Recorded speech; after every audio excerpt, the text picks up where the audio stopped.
Hello everyone! For today's video, magkukulik tayo ng itlog guys.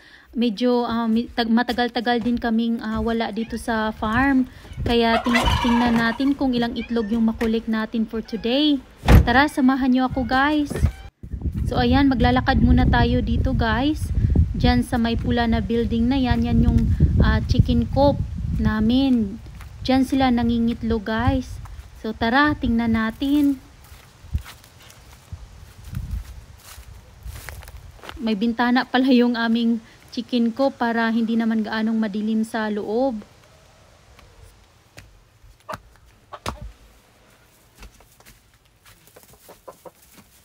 Hello chicken!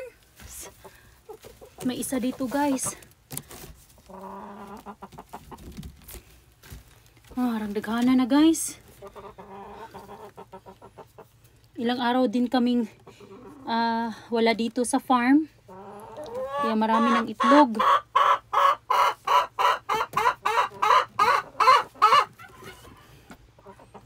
Yan oh. Daghan na kaadyo guys. Lilinisan to bago ilagay sa fridge. Kasi yung iba, hindi gaano nang malinis oh. Kasi pag ikukulik mo to every time, magkulik ka ng itlog, malinis sila. Kasi hindi pa na hindi pa natatapak-tapakan ng mga manok. Saglit lang, buksan ko yung isa kabila. Hi chickens, dami nga dito guys oh. Ito naman wala din, so nangitlog lang sila ng dito lang sa isang lugar. Tara, kunin natin. So yan yung mga itlog guys. Yan o. Ito malinis.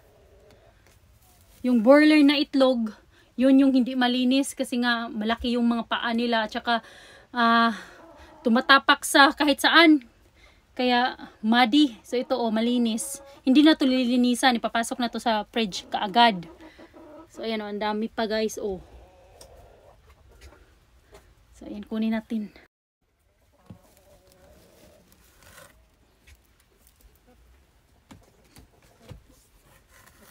Ang dami. Ilang itlog kaya to?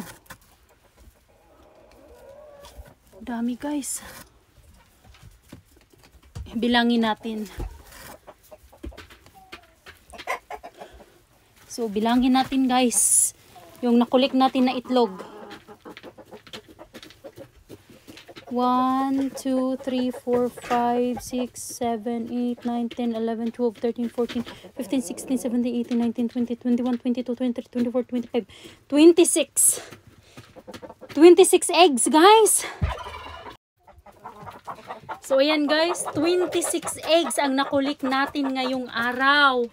So meron lang kaming 3 hen na broiler, 3 girl na broiler at saka uy, meron pa pala, saglit lang. Wala, saglit. At saka tatlong nangingitlog din na chicken. So may 6 lang kaming babae nga na nangingitlog guys in total. Meron pa doon oh. Saglit. Nung pagpasok ko kanina guys, 'di ba merong nag-ano dito? Umupo dito. Ayan oh, 4. Sobrang laki ng egg broiler. Ayan oh, broiler egg to. Compare to sa itlog na nangingitlog talaga ng normal. Ayan o, maliit lang siya. Broiler eggs kasi ito guys, kaya sobrang laki oh. Pakita ko sa iyo pag nasa labas na. Kasi madilim dito guys. Ayan o. Tara. Tara guys. So ayan o.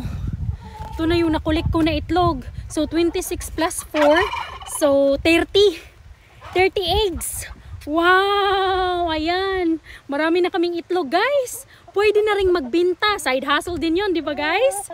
Pero para lang to sa amin kasi pag winter time, yung mga manok hindi nag-aanong nangingitlog. 3 lang yung manok na nangingitlog talaga pag winter time. Kasi yung 3 broiler, ibubutcher ko yun guys. Ayan. Kasi hindi sila nangingitlog pag winter kasi malamig. Meat chicken kasi yung broiler. pang meat lang. Pero dahil pinadiet namin yung aming mga manok, diet sila, once a day lang silang kumakain, pinapakain namin, at saka free range din sila, gumagala kahit dito kahit saan. Kaya meron din silang pagkain na nakakain na gusto nila. Pero yung pakainin namin sila once a day lang, yung broiler, kasi para makakalipad pa rin at makaitlog at hindi mamamatay. So ayan guys, ito na yung nakuli ko for today. Thank you guys for watching. Bye!